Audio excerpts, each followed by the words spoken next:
High, welcome back to new mini blog. আমি উষা। আগের ব্লগে আমি তোমাদেরকে পুজো দিতে আসা দেখিয়েছি আর মাকে দর্শন করিয়েছি।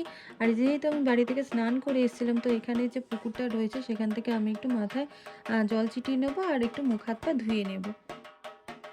এখানে আমার পাশে যাকে দেখছো ব্লু পাঞ্জাবি পরে, সেটা আমার ভাই। অনেকেই হয়তো চেনো, আগে অনেক ভিডিওতে দেখেছো।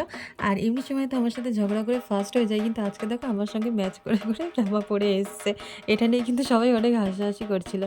মন্দিরে একজন ছিলেন যিনি টিপ দিচ্ছিলেন, তো তিনি আমাকে টিপ পরিয়ে দিলেন। প্রথমে একটা টিপ দিয়েছিল, তারপরে মা বললো যে না, ওকে আরও 2-3টা টিপ দাও কারণ ওর মানসিক।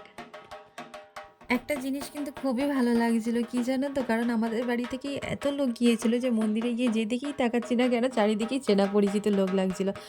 আর বাবা আমাকে একটা লাল চেলি কিনে দিয়েছিল, কারণ ঠাকুরমশাই বলেছিলেন যে এটা আমার মাথায় বাঁধতে হবে। তো সবাই মিলে এটা আমার মাথায় বেঁধে দিল। আর বাকিটা তোমরা দেখতে পাবে নেক্সট মিনি ব্লগে।